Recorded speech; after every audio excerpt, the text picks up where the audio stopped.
What's up guys, welcome to another video. Today's video is not that much. We're just going to take a look at this Dell microcomputer.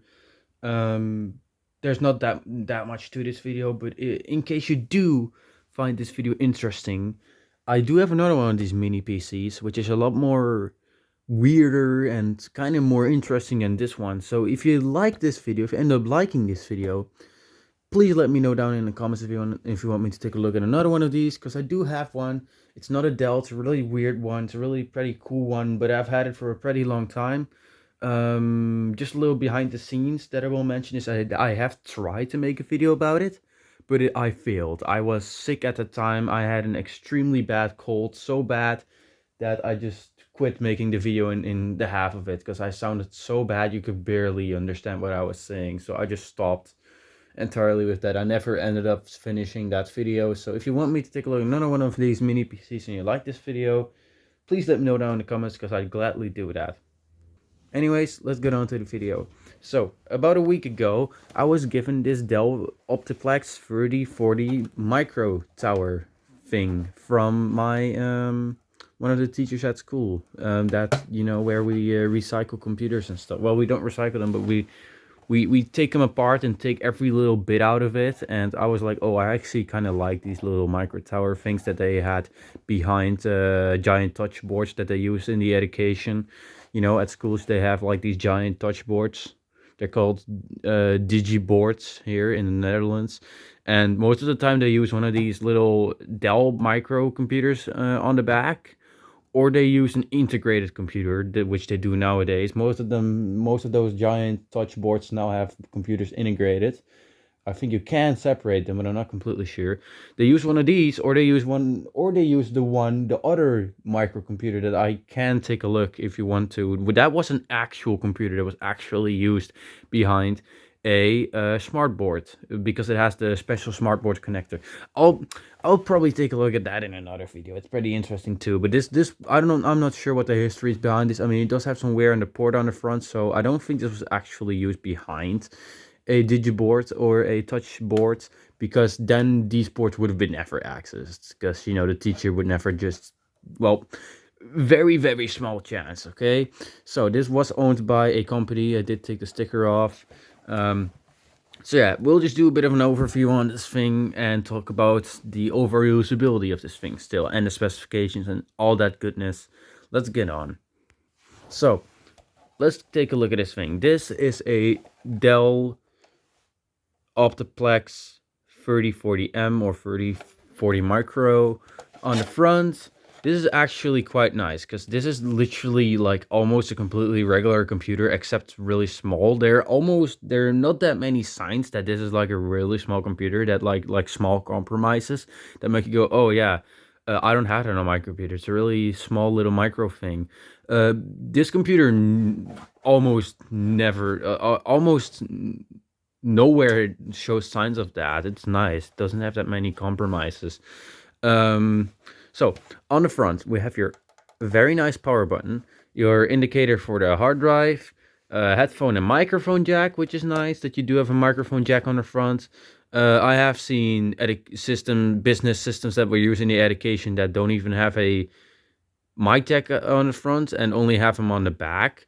We have two USB, I think these are 3.1 ports. These are, yeah, two USB 3.1 Gen 1 ports. Nice and quick. That's really good. We got the service tag and the express service tag. You can steal that if that's even possible. I don't know.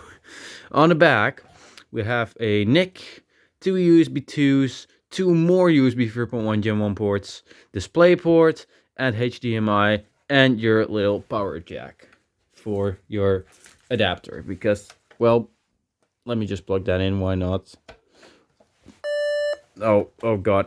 Yeah, there's nothing inside of here. Okay, there's nothing inside of here, that's why it beat like that. But yeah, of course it doesn't have a built-in power supply. There would have been no way that they would have been able to put a power supply inside of this.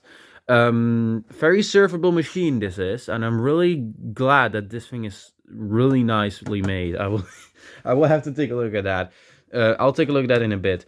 Good job on your Dell, because this thing is actually really nice, honestly. So yeah, it would have had a Intel sticker here, but it's been removed. You can still see kind of the residue right there. We'll talk about the CPU in a bit, which is pretty interesting too. Let's just take this thing apart and have a look, because I want to show you the crazy serviceability of this computer. This thing is really serviceable. I love that. Most of the time, these microcomputers barely have any like upgradability and like serviceability, mostly because the really low power ones use laptop CPUs, but also I just mean the accessibility itself, like how easy you can upgrade the RAM. Look, first of all, the thumb screw hangs from the back. It doesn't get loose. You can't lose it, which is really neat. Oh, it's actually on there. Okay, it's not actually on the front. The entire front comes off. Including the, the entire panel comes off, including the front. Before we take a look at the computer, I'll take a look inside of here. There's nothing interesting in here. No date codes for some reason. Oh, there goes my tripod. But yeah, one little touch I want to show you about the, sorry about this, the front panel is if you pull this Dell logo up, you're going to feel like you're breaking it, but you can actually rotate this. Yeah, that's really cool. Whether you have it in horizontal or vertical precision, you can rotate this Dell logo. I mean, it's not in the best condition ever. You can see some scratches on the Dell logo and some wear on the USB ports, but this was a completely free computer, man. Now for the insides. I'll mention some hardware things about this thing in a bit that I find a little bit weird. But yeah. USB is not on a daughterboard or something. Oh, there's your giant speaker. I was wondering where that is. It does actually suck air from here. I can literally feel and like hear if you block it. God damn it. There we go. It will not drop again, I'll promise you. It does draw air in from here. Despite that this doesn't look like an intake, I can just feel that. I cannot like imagine that it doesn't. Wait, is that an M.2 slot? Because it says slot 1 M.2. Will a M.2 fit in there? Don't have any SATA M.2s or Jesus Christ, it's going great today, isn't it? God damn it. I don't have any M.2 NVMe M.2s laying around, but I do have this SATA M.2 laying just to see. No, that's not an M.2 slot. That sucks. I thought maybe I could have bought like one of those small little M.2s that have like what are they called, like 2230s or something. They have like a weird small size, but no, I can't. So yeah, let's take a look on this board. You just have your jumpers here for the BIOS. You have your 3-volt CMOS battery for holding all your BIOS settings. You have your H110 chipset. So this is a H110 motherboard. That might already give some of the nerds watching this video a clue as to what generation of CPU this has and stuff. Stick around for that if you want to know the CPU in this, because I'll take a look at that later. If you pull on these two tabs here, you can just completely take off the fan. Really nice design, and the speaker comes with it. Really easy serviceable, really easy to clean a fan. That's the entire heatsink right here. 2 DIMM slots, and I'll talk about that in a minute because I find there's something odd about those DIMM slots. Yeah, I cleaned out the fan, but I did not replace the thermal paste, and the fan is really annoying, by the way. This is a Sunon fan. It's actually a 5-volt fan, not a 12-volt one. Which would kind of make sense considering the charger that this came with would have been only 65 watts. I mean, I do have the charger laying right here, and it's a 65 watt one. Yeah. I don't think... Yeah, you can probably not put like an extra 12 volt rail on that power supply. It's like 19.5 volts and that's it. So this takes 5 volts from that. Yeah, the fan is really annoying. It makes a really audible noise, like a rattling noise, or like... just very audible. It's like a GT710 fan. I don't think you guys know what a GT710 fan sounds like, but it's a little rattly, really annoying. It's like audible at all levels, except when it gets really loud, it's super annoying. So yeah, that's the fan and the speaker assembly. I'll take that off because why not? If I can do that without completely breaking this thing, I can. Wow, first time I can take the connectors like that without breaking them. So, enough rambling. Let's take a look at these RAM slots that I was talking about. So, I'll just spoil the CPU for you.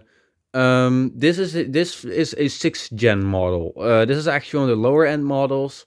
This has a Intel Core i3 6100T, and that CPU, right? That's a low power CPU. Yeah, I'll get into that later. It's a low power desktop CPU, and I find that pretty cool. But what I want to talk about with these slots is this CPU supports DDR4 up to 2133 megahertz. So you'd expect them to use DDR4 SODIMM slots. But no, they didn't. They used DDR3L. So yeah, you can probably, I don't know if this works with regular DDR3, because what I've put in here is DDR3L anyways. It's like a lower voltage. So I'm not sure. If you're watching this video and you're wondering if you can run this with normal, regular, older DDR3, go ahead and give it a try yourself. I'm not sure. I have no idea, because I ran this with DDR3L memory and ran completely fine. So yeah, this has DDR3 memory, kind of. I mean, it's not that nice. I would have preferred DDR4. I have 16 gigabytes of DDR4 laptop RAM, 2400 megahertz laying around, so that I would not have minded that. Would have only pushed this thing further. I mean, yeah, it would give some extra performance, and yes, I would have been able to just shove this CPU in another motherboard and just put in some DDR4, really push it far. But yeah, why? I don't even have a 6th and 7th gen motherboard, and why not just test it in this? Because this is how I got it. It's nice and silly. So yeah, that's the thing I wanted to mention about the RAM. This is DDR3, not DDR4. 6th and 7th gen. Well, 7th gen was when DDR4 really catched on, but 6th gen was like in between era, like switching from DDR3 to DDR4. Like, for example, the i7 6700K, you can run that with DDR3 RAM. There are boards that have that, but there are also like Z170, C190 boards. That support the i7 6700K. You can run with DDR4, which is of course recommended over DDR3, because So yeah, I'll take off the heatsink, because why not? You have to see the firmware based on this thing. It's pretty funny. Oh, also, despite it, this is a desktop CPU. Yes, this is a desktop CPU, which is something I like about this thing.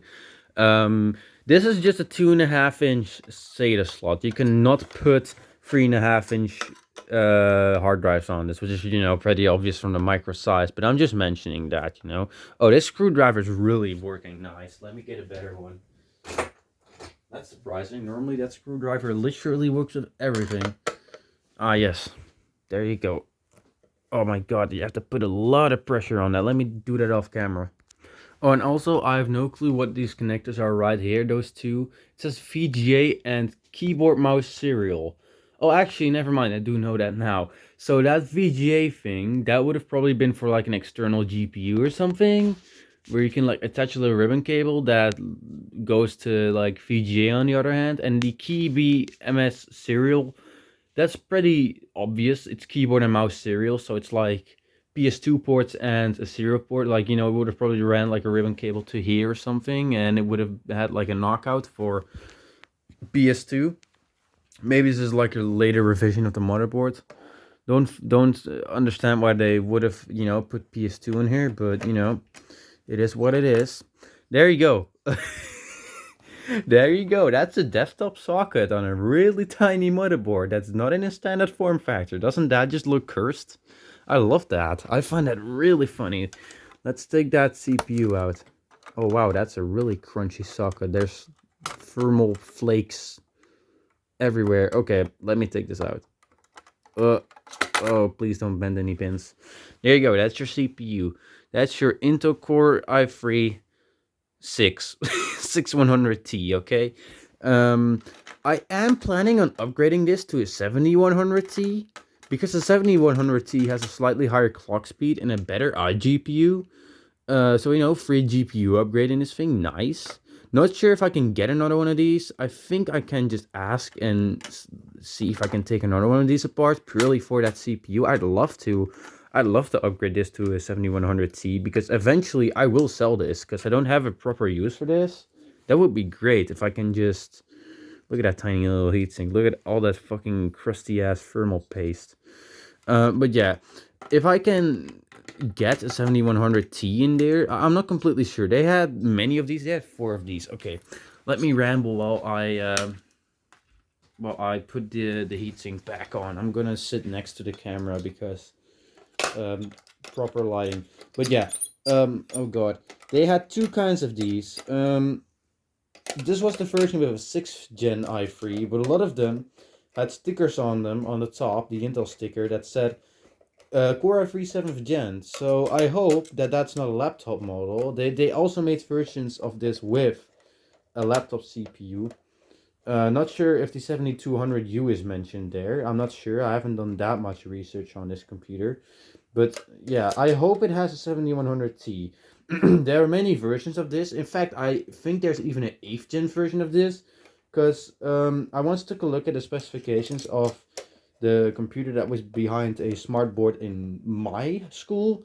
And it was literally one of these Dells. It was absolutely one of the same ones. Also a 3040 Micro. Except it had a Core i5 8500T. So that's a 6-core CPU. It's actually pretty good. So yeah, they've gone through many revisions with this. The heatsink has been put back on. Temperatures are not great with this. It gets to about 67 degrees, which is honestly pretty obvious because, you know, the thermal paste is absolutely fricked. I will of course replace the thermal paste if I sell this. So what was it like using this computer? I'll get to that now. So I paired this with 16 gigabytes. Look, 16 gigabytes of DDR3L laptop memory, 1600 megahertz, of course, from the same company. 1 terabyte solid state drive, Silicon Power A55 with 3D NAND. Ooh, absolutely piece of fucking shit. Don't buy it. It's an absolute scam. And I'm not lying. I'm not just, the RAM is good. Just giving you a quick review. The RAM and the SSD are made by SP, Silicon Power. The RAM is actually made by Samsung, but manufactured for that brand. For some reason they did that. I don't know, man. But the RAM is good. The RAM is good quality stuff. It's pretty okay. I mean, it looks a little cheap, but I've swapped it into many laptops and it works just like it should. But the SSD is absolute crap. The SSD only it was my dad's SSD and it only lasted like 4 months before it got so stupidly slow because of no cache that he had to switch to an 870 EVO from Samsung, which was a huge upgrade, of course. Another 1 terabyte drive. But yeah, this one was shit. It was only like $55. Please don't buy it. I mean, please don't buy DRAM cashless SSDs in general, but don't buy ones from stupid cheap brands like this. So yeah, that's how I paired this, and it went pretty well, honestly. In fact, I was even able to play not Minecraft. I haven't even tested that yet. I will do a gaming test on this for this video. I will test some more games because why not? Web browsing was fine, but if you open more tabs and stuff, and if you have something running in the background, you will feel those 4 low power cores get slow. It will spike to 100. The fan will ramp up and stuff. It will get a little bit slow. If you have like Roblox running in the background and you're like opening 2 tabs with like stuff, that is going to take a little while to load. It's not the fastest thing in the world. I mean, it is a 6th gen i3 after all.